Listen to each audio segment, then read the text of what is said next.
कोई प्रधानमंत्री बनने का सपना देखे और वो बिल्कुल सपने के करीब हो और कोई उसका अपना ही क्यों ना हो, अगर उसमें रोड़ा अटकाता है तो वही इंसान उसका सबसे बड़ा दुश्मन बन जाता है।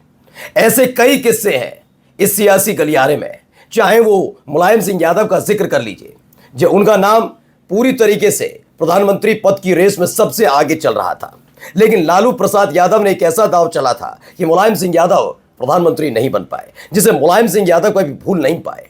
जब जब मौका मिला उन्होंने इस बात का जिक्र किया था। जिक्र तो और फिक्र तो इस बात की भी थी कि जिस एक मुख्यमंत्री को अपनी वीटो पावर से लाल कृष्ण आडवाणी ने साल 2002 में बचाया था, वही व्यक्ति भारतीय जनता पार्टी के सबसे अनुकूल समय में प्रधानमंत्री पद की रेस के दौड़ में सबसे आगे चल रहे लाल कृष्ण आडवाणी को गच्चा दे गए और खुद प्रधानमंत्री बने। इस दर्द को कभी आडवाणी भुला नहीं पाएंगे। लेकिन क्या ऐसा ही गच्चा मिलने जा रहा है?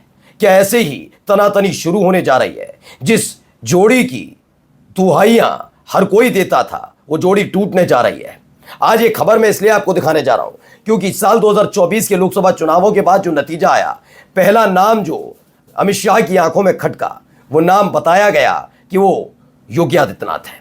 क्योंकि नरेंद्र मोदी के बाद कौन, तो हर एक ने कहा मोदी के बाद योगी।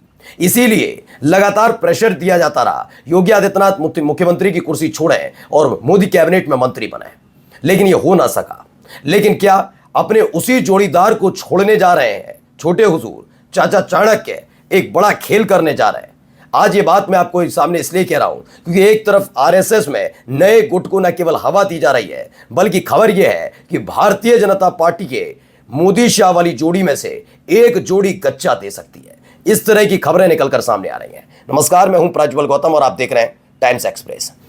17 सितंबर के बाद से ही चर्चाएं आम हैं कि नरेंद्र मोदी साहब प्रधानमंत्री के तौर पर जो अपना वक्त बिता रहे हैं, उसके इर्द गिर्द कई ऐसे हैं जिनकी निगाहें प्रधानमंत्री की कुर्सी पर टिकी हैं। वो खुद प्रधानमंत्री बने ना बने, लेकिन नरेंद्र मोदी साहब को उस कुर्सी से हटाने के लिए पुरजोर कोशिश कर रहे हैं। और इसमें कोई विपक्षी पार्टी का नेता नहीं है, बीजेपी के अंदर ही खड़े हुआ दूसरा वो गुट है जो लगातार इसे हवा दे रहा है। बगावत चरम पर है, ये किसी से छिपा नहीं है। अब इन सब के बीच नाम चल रहा है कि कौन होगा राष्ट्रीय अध्यक्ष बीजेपी का। हमने आपको अपनी पिछली खबर में भी दिखाया था कि आरएसएस ये समझ चुका है कि आरएसएस को दो फाड़ करने के लिए दत्तात्रेय होसबोले को लगातार आगे बढ़ाया जा रहा है। एक बयान ने वैसे ही हड़कंप मचा दिया है, जिसमें दत्तात्रेय होसबोले ने आरएसएस की लाइन नहीं बल्कि बीजेपी, वो भी मोदी शाह वाली बीजेपी की लाइन बोलती है। लेकिन वो बाद में आपको दिखाऊंगा। लेकिन इसके साथ साथ ये भी क्लियर हो गया कि मोहन भागवत का वो दाव, जिसमें वो संजय जोशी पर दाव लगाने जा रहे हैं। लेकिन संजय जोशी के आने से क्या अमित शाह को कोई दिक्कत है? नहीं, कतई नहीं। दिक्कत सिर्फ नरेंद्र मोदी को है। तो क्या संजय जोशी के राष्ट्रीय अध्यक्ष बनने पर हरी झंडी दिखाने का काम खुद अमित शाह करेंगे और इसके जरिए वो प्रधानमंत्री बनने का ख्वाब पाल रहे हैं? खबर क्या है पहले समझिए।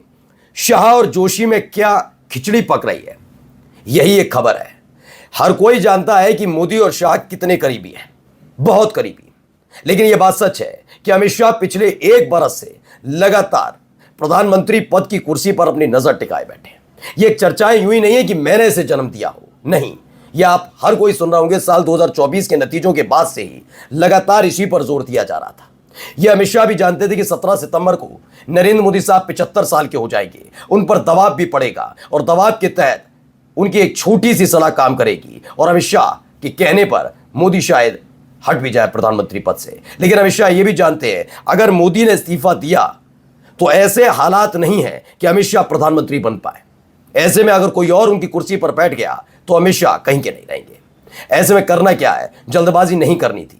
नरेंद्र मोदी साहब के प्रधानमंत्री काल को लगातार समर्थन देते रहे, लेकिन अब जब बात हाथ से निकल रही है और उनको एक नई उम्मीद की किरण नजर आई कि अगर संजय जोशी राष्ट्रीय अध्यक्ष बनते हैं तो आरएसएस खुश हो सकता है और आरएसएस खुश हुआ तो संजय जोशी के जरिए प्रधानमंत्री की कुर्सी पर बैठा जा सकता है। तो क्या यही वजह है कि आरएसएस और मोदी के बीच चल रही संघर्ष में, या संजय जोशी और मोदी के बीच चल रहे संघर्ष में अपनी प्रधानमंत्री वाली रोटियां सेकने का काम अमित शाह कर रहे हैं? खबर क्या है, शाह और जोशी में क्या खिचड़ी पक रही है।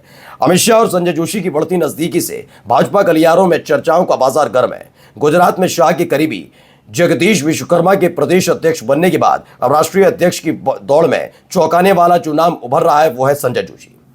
पार्टी सूत्रों के मुताबिक शाह की चाणक्य नीति के तहत जोशी के नाम पर सहमति बनती दिख रही है, जबकि मोदी की राय को लेकर रहस्य बना हुआ है। जी हां, नरेंद्र मोदी साहब और संजय जोशी एक वक्त में एक अच्छे मित्र हुआ करते थे। राजनीतिक महत्वाकांक्षाओं के बारे में आप नरेंद्र मोदी साहब के बारे में जानते ही हैं। हुआ क्या, दोनों में टकरार हुई और तकरार इतनी ज्यादा बढ़ गई कि आज एक दूसरे को दोनों पसंद नहीं करते। जबरदस्ती वो दोनों एक ही पार्टी में है, एक ही विचारधारा के हों, लेकिन उनकी विचारधारा जो है वो प्रधानमंत्री पद या किसी पद को लेकर नहीं मिलती। इसीलिए संजय जोशी और मोदी में तकरार बढ़ती चली गई। ये बात अमित शाह भी जानते हैं कि मोदी और जोशी में अच्छी बनती नहीं है। ऐसे में क्या वजह है कि संजय जोशी के राष्ट्रीय अध्यक्ष के पद के नाम को आगे बढ़ाने का काम खुद अमित शाह कर रहे हैं, वो बताऊंगा आपको। उत्तर प्रदेश में नया प्रदेश अध्यक्ष तय होते ही सियासी समीकरण की असली तस्वीर सामने आ जाएगी, इस बात का जिक्र किया। अब आप समझिए कि अगर संजय जोशी, अब आप समझिए नाम कौन कौन से, दो राष्ट्रीय अध्यक्ष के नाम है, संजय जोशी, एक वसुंधरा राजे सिंधिया। संजय जोशी संघ की पसंद है और संघ की पसंद और संजय जोशी अगर आगे बढ़ते हैं और नरेंद्र मोदी कुर्सी छोड़ते हैं तो संजय जोशी और संघ की पसंद से ही प्रधानमंत्री अगला बनेगा। ये अमित शाह समझ गए। तो क्या अपने पुराने साथी को गच्चा देने वाले हैं? संजय जोशी का नाम आगे बढ़ाकर उन्हें राष्ट्रीय अध्यक्ष बनाकर आरएसएस की आंखों का तारा बनकर प्रधानमंत्री पद पर काबिज होना चाहते हैं, क्योंकि वसुंधरा राजे सिंधिया के नाम पर अगर आरएसएस ने दाव लगाया तो ये वही स्थिति पलट जाएगी, क्योंकि अमित शाह और वसुंधरा राजे सिंधिया की बनती नहीं।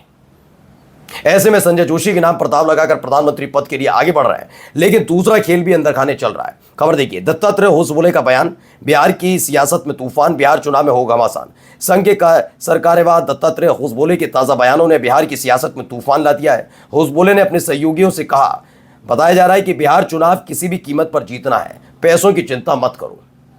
यह भाषा शैली कभी भी आरएसएस के किसी नेता, सरसंघचालक की या किसी भी वहां के पदाधिकारी की नहीं रही।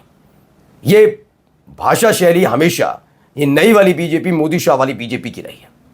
अब ऐसे में दत्तात्रेय होसबोले बिल्कुल वैसी ही भाषा शैली का इस्तेमाल कर रहे हैं क्या, कि अंदर खाने की खबर है। केपी मलिक ने इस पर ट्वीट किया है कि बिल्कुल ये कहा गया है कि बिहार चुनाव किसी भी कीमत पर जीतना है, पैसों की चिंता मत करो। तो क्या मोदी भी सतर्क हो गए कि उनका अपना अगर उनको छोड़कर नई रणनीति अपनाता है और संजय जोशी के जरिए उन्हें पीएम पद से हटाकर खुद पीएम बनता है तो एक दाव उनको भी चलना होगा प्रधानमंत्री की कुर्सी बचाने के लिए। इसीलिए उन्होंने मोहन भागवत के पैरेलल दत्तात्रेय होसबोले को खड़ा करना शुरू कर दिया है, क्योंकि पिछले लंबे समय से दत्तात्रेय होसबोले पर दाव लगाने का काम जरूर किया जा रहा है। और अब दत्तात्रेय होसबोले के ताजा बयान बता रहे हैं कि वाकई वो आरएसएस में रहकर नए सपने बुन रहे हैं, एक ऐसा सपना जो आरएसएस में बिल्कुल बीजेपी वाली स्थिति खड़ा कर देगा। जैसे भारतीय जनता पार्टी में दो गुट है, मोदी शाह गुट और दूसरा अलग गुट, वैसे ही कि आरएसएस में मोहन भागवत के सामने दत्तात्रेय होसबोले का गुट खड़ा होगा। और अगर मोहन भागवत ने मोदी जी यानी नरेंद्र मोदी साहब की कुर्सी को लेकर कुछ कहा या करने की कोशिश की तो दत्तात्रेय होसबोले मोर्चा खोल देंगे। नमस्कार।